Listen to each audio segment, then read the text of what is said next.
Hi everyone, I'm Maria McLachlan and this is video number 12 in my series on awful arguments by trans activists.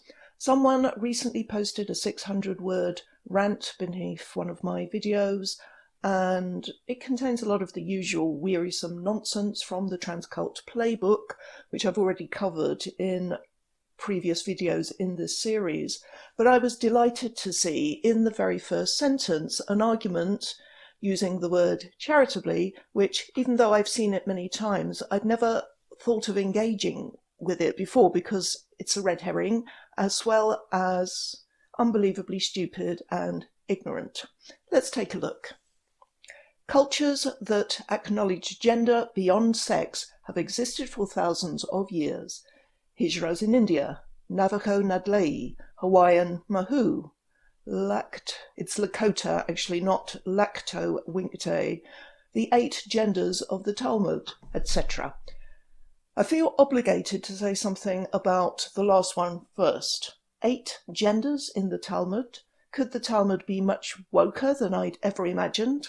It sounded a bit unlikely, so I did a bit of research and I did find mention of 8 genders in the Talmud, but far more common were sources that talk about 6 genders, and I found other sources that say the Talmud says nothing about gender at all. What's the truth?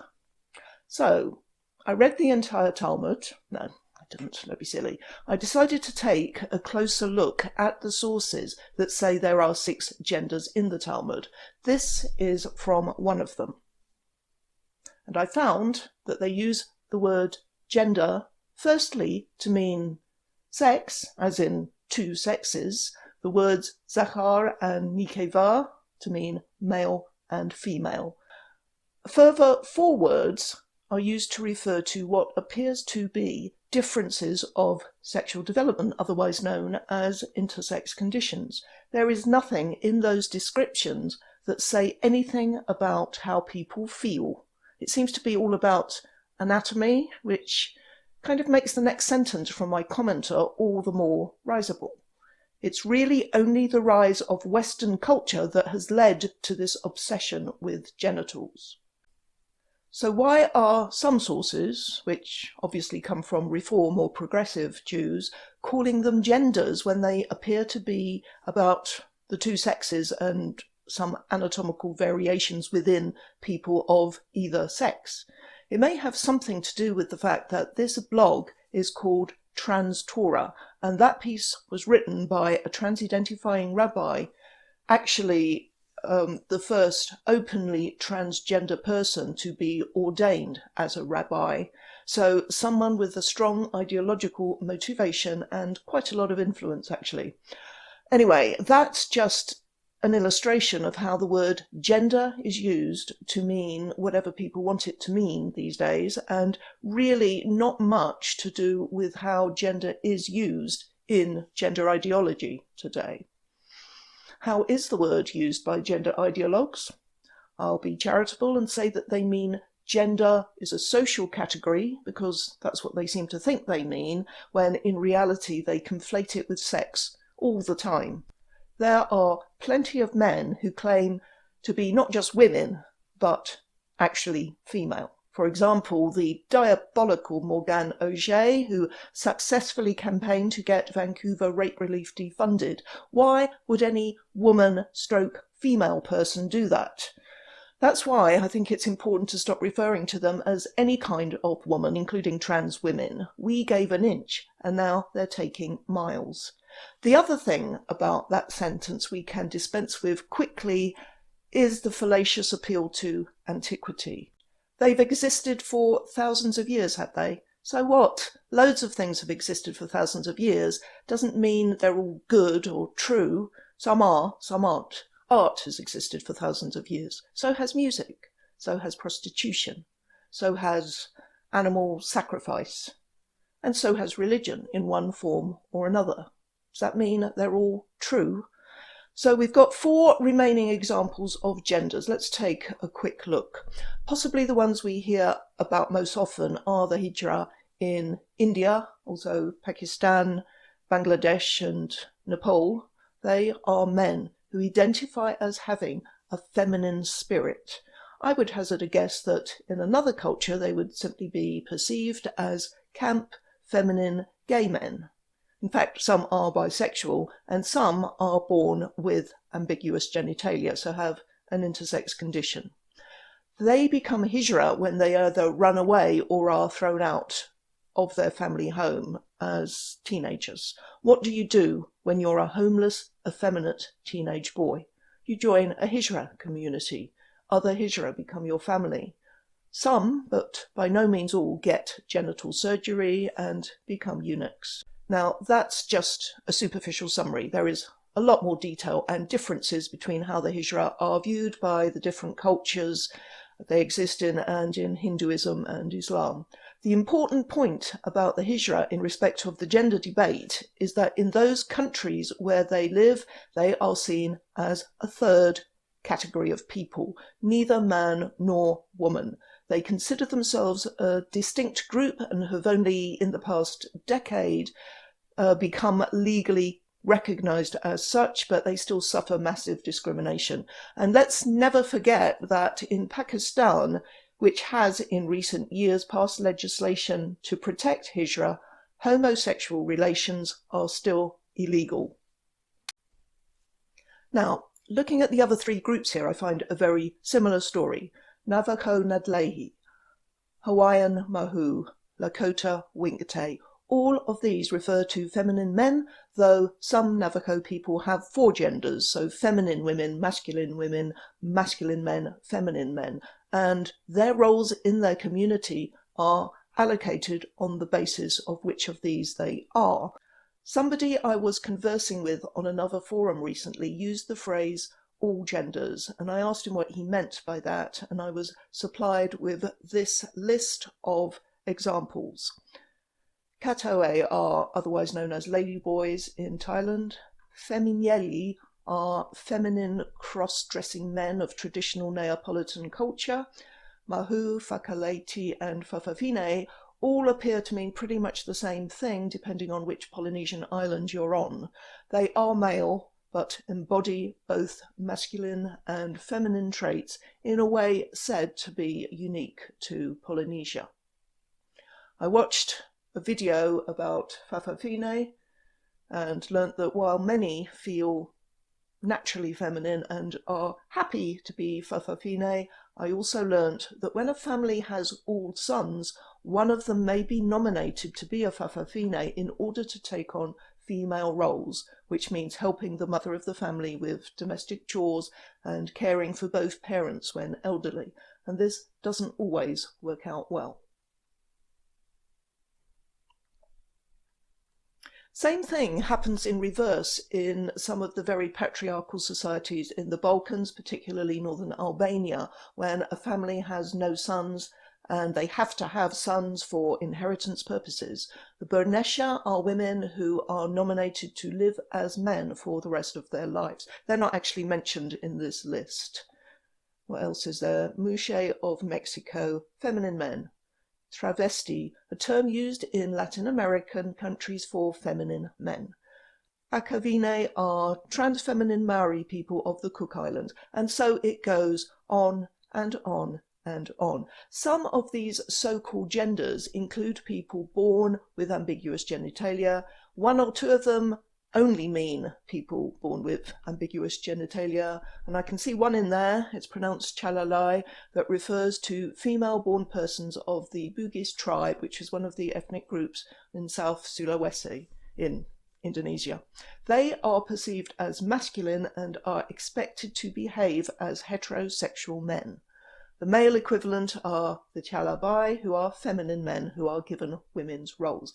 The extent to which all these people of minority genders in different cultures are accepted, even revered and celebrated, or despised and discriminated against, very often both within the same societies, varies a great deal. Most of them had, and some still have, quite strictly prescribed roles, what they are and aren't expected to or allowed to do. Some, thankfully, no longer exist. The wakashu, for example, existed in Japan during the Edo period between the 17th and 19th centuries. They were ordinary boys who, from adolescence onwards, if they were considered pretty enough, were forced to become sexual playthings and were much sought after by older men.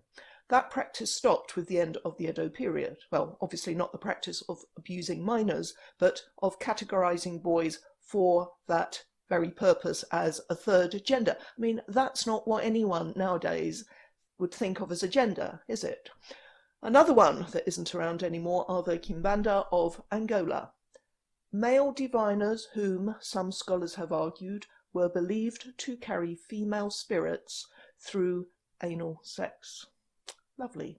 Now, without having gone too deep into the subject, there does seem to be a theme here. Almost all of these genders refer to pretty much the same thing. Men who are not seen as manly according to the standards of the culture and of the time. Men who are effete, effeminate, camp, like cross-dressing, have qualities perceived as feminine, or are just homosexual, or all of the above.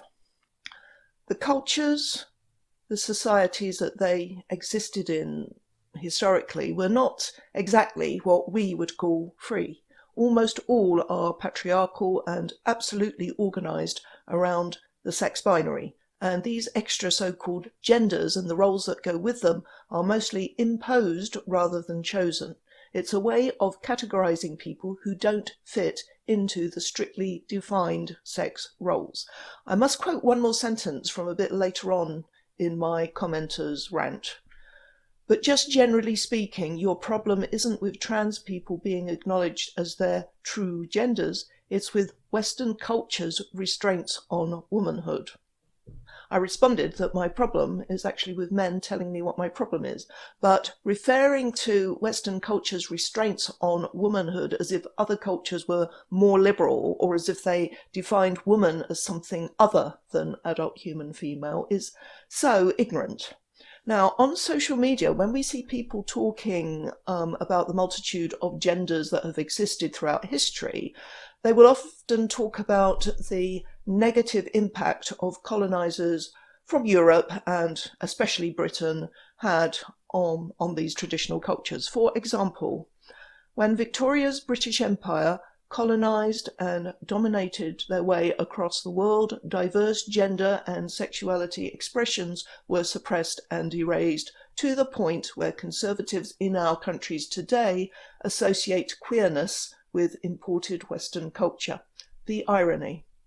I think that's a fair comment. I mean, I can well believe that Queen Victoria, who strongly disapproved of homosexual relations between men and criminalised homosexuality, and so made life a lot worse for many people here and all around the empire. Oh, she allegedly didn't believe that homosexual activity between women happened at all, so lesbians were left alone but unacknowledged.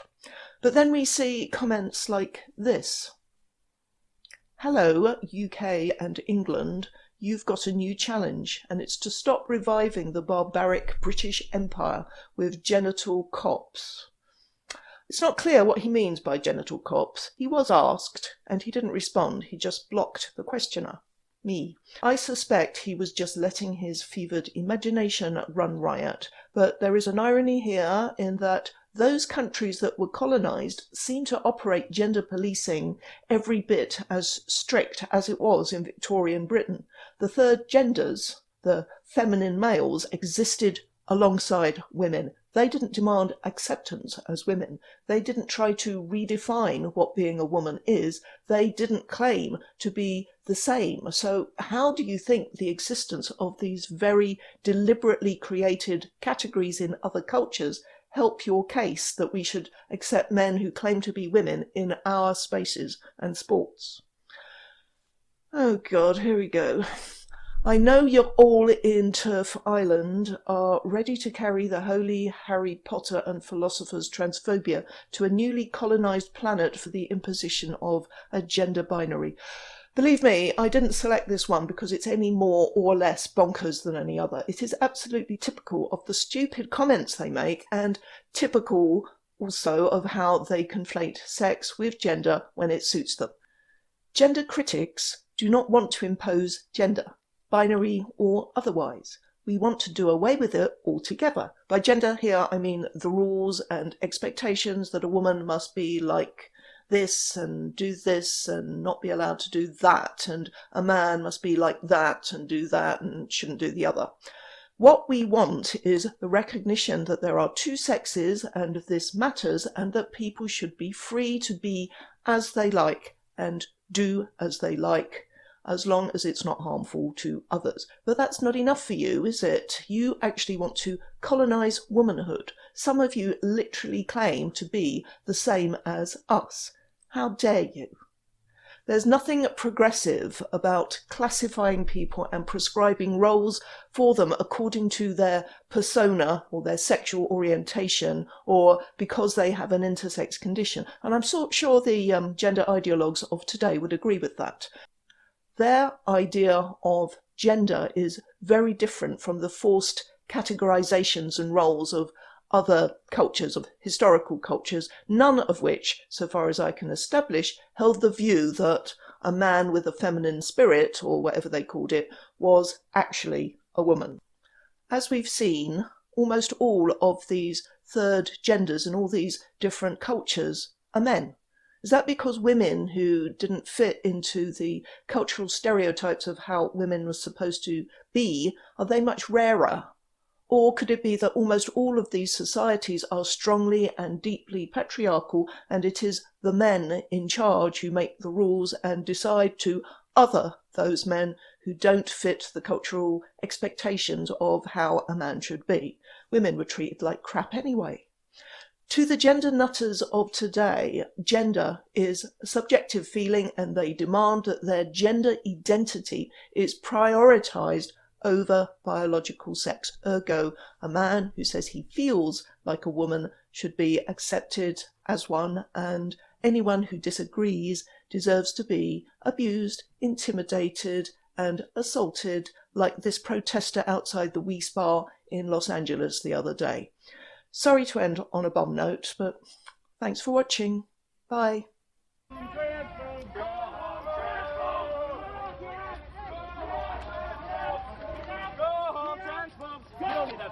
That sign doesn't do anything for anyone. You're just hating on people for no fucking reason. Lady, are you being violent? Lady,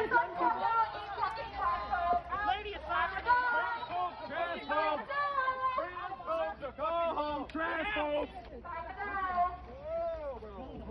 Go home, transphobes. Okay, get the fuck out. What was this? Let's go. I don't mind fucking leave there. I just don't want to be there. I don't give a fuck, bitch. Get out of here. Get your motherfucking ass out of here, bitch. There's a difference. Nobody gets